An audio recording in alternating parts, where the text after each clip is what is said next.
Yo, what's up guys? It's Yellowfin, and welcome to Top Drive's Garage Update episode 19, because it's pretty slow in Top Drives right now. Nothing's really happening, and I want to save up for a 500k pack opening, which will hopefully happen on either Saturday or Sunday.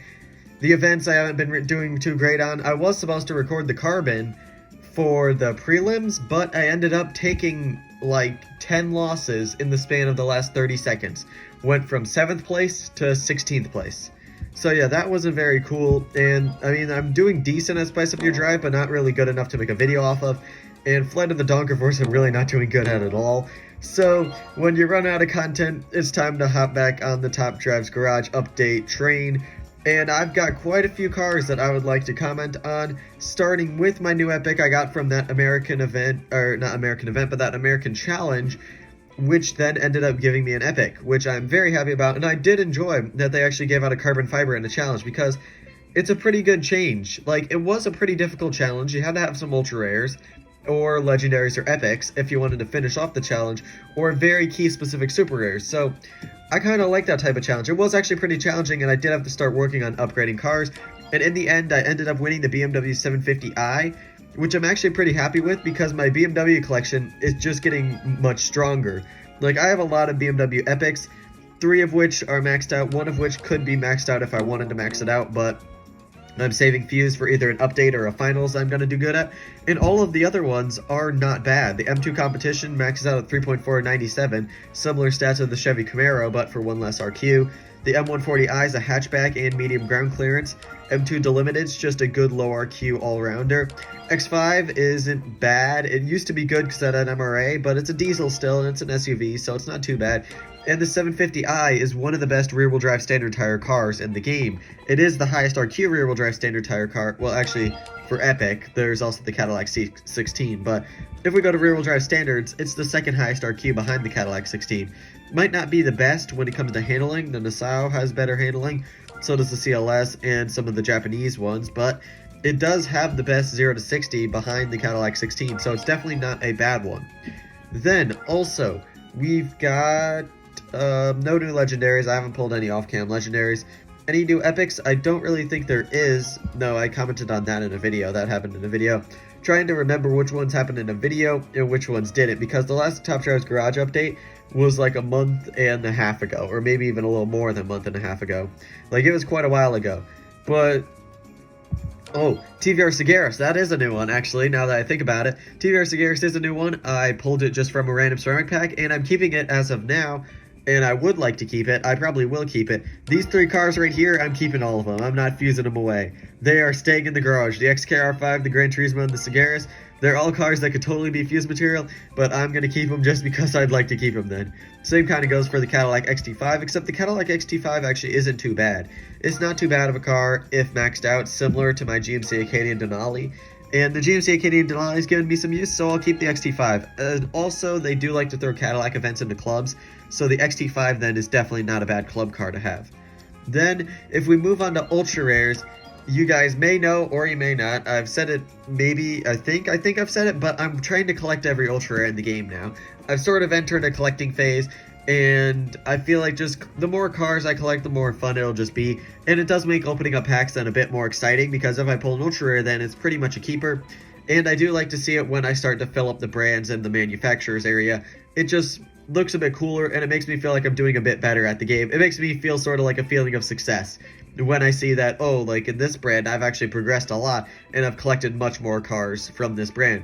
Because it is a collecting game after all, which is why I've started collecting ultra rares then, because right once I have that ultra rare locked and maxed, then any other times I get it, pretty much, it'll be fuse material, except for like the few specific ultra rares that are like really good. Like, let's say the Colorado ZR2, or like my Abarth 030, which I already got 2 of. Maybe I'll keep a 3rd, but I don't really think, I probably won't be keeping a 3rd one for a while, because right now I'm just working on collecting other ultra rares. So, let's talk about some of the new ones that I've gotten then since then. We've got, well, the Vauxhall Maloo is a new one, but that was on a video. Also, I should probably look for ones that I've maxed out too, because there are a few of them that I have maxed out since getting them brand new. Like, we have, a lot of them are lower Q ones. This one I actually got today, the Mercedes C350E. So that is a new one. I've had this one twice before. I pulled it in the past twice, and I fused it away both times. But even though it's not too bad of one, it's rear-wheel drive standard tires, and it's got just relatively good all-around stats for rear-wheel drive standard tires. Then let's continue scrolling, and the Cadillac Sts I've basically got maxed out for the 2005 finals, because I have a feeling there will probably be some wet, and I will definitely make a video for the finals, maybe tomorrow if I've got time. Yeah, because the finals do start tomorrow, so maybe I'll just join the finals for a vid for you guys, because why not? I have at least a carbon fiber worthy hand, so really late joining wouldn't have too much of an effect.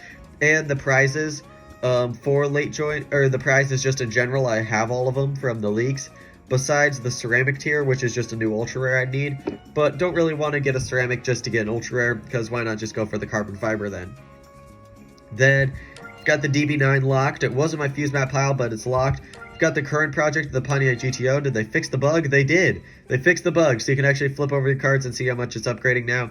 I'm going to 233 it. It's got a fuse into weight right now. I had to upgrade it for that carbon fiber challenge, which got me that BMW. So yeah, it's working on being upgraded right now. And all I needed to do was 113 it for that though, so that was pretty nice. But the Pontiac GTO isn't a bad one either, so I'm happy that I'm able to start working on maxing that out. Maxes out at 4.089. Then let's see, any other new cars to the garage? Oh yeah, right here, this BMW X5. I've gotten quite a lot of new German ultra rares since starting collecting all these cars. That's why I really wanted that carbon fiber pack, so it'd be a new BMW. Plus, I'm missing a lot of 2005 cars, so I would have been hoping that I could have won it, but oh well, I just ended up losing. BMW 540i is another new one as well. I think I showed that one in a video though. The Tipo I ended up locking, and the SL73 I pulled from the previous finals tune-up challenge, and so this isn't too bad of one then. Pretty happy with having that one. The E430 is another one that I'm keeping, and this one actually has really good MRA. I'm pretty sure it has like 89 MRA, which is insane. It just kind of has bad 0 to 60 and bad handling though, but still, that MRA is kind of crazy, and it's just kind of a little fun thing to go along with that car. This one is one I'm very happy with, because it's a new Subaru, it's also a new Impreza, and I had it wishlisted too, because it was actually a pretty useful one in a previous Subaru event. Oh, I got the hiccups now, that's not good. Makes it much more difficult to record.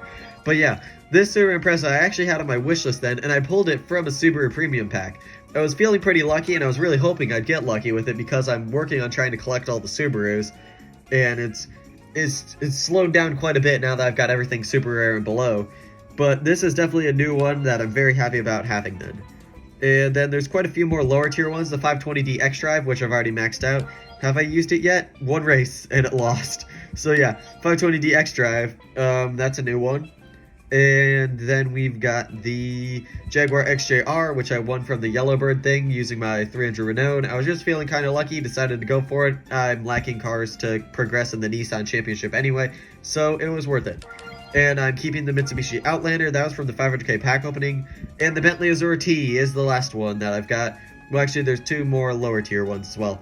But Bentley Azure T is another one I'm working on keeping, so that one will be maxed out too at some point. I'll probably 323 this, just because I don't really think 233 will be better, and I don't really want to risk just maxing out an already bad legendary the wrong way. And then the 370Z Roadster is maxed out, and the Volvo XC90 V8 is maxed out. And also the reason why I'm maxing out all these ultra rares is because of collection series. And with collection series, they add a bunch of random ultra rares to it. Like if we just go to silver screen and we go to ultra rares, there's a Mulsanne Speed. Now I never would have thought of keeping the Mulsanne Speed because I have the blue train, but the Mulsanne Speed could be a very key one when it comes to silver screen, which is why I'm starting to just keep a bunch of random ultra rares then. Like the Cadillac Escalade could be a really key one. Volvo XC90, which is why I kept it and locked it then, because of the silver screen tag, and it could be a very key car then. And the more better I do in collection tags, the more prize cars I end up getting in the end, which just takes another car off the list of what I need to collect, which is why I was very happy about getting the XESV Project 8, because along with it, I ended up getting the Sport Laguna BTCC and the Rover 220 Coupe Turbo. So it basically knocked out 3 prize cars that I need to get, along with Ram 1500 Rebel I was happy about getting from the ARC challenge. So the more, I'm just trying to collect really a bunch of cars, And so that's why BMW is coming along quite nicely with all the epics and the ultra rares too. The ultra rares are definitely building up from BMW. And then there's some like collection here, but really with the lower tier stuff, it's a lot of open space, which is why then working on collecting all of them would work out. Same goes for Ford. I kind of have this clump right here.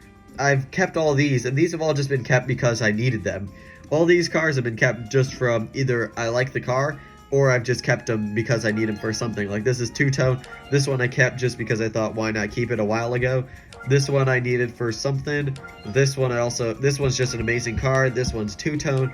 I have two of these because it's amazing. This one's just a relatively good common as well. This one had Year of the Tiger. This one I think I just kept for a Fiesta, and this one I kept recently. But now I have all these lower tier ones wish listed because if I have this whole section and I have it all filled in, it just would look pretty cool. And that's kind of what I'm sort of doing it with. GMC also, I've been working on trying to keep all of them. Just need the Yukon Denali and the Safari, and then the two epics and the prize car.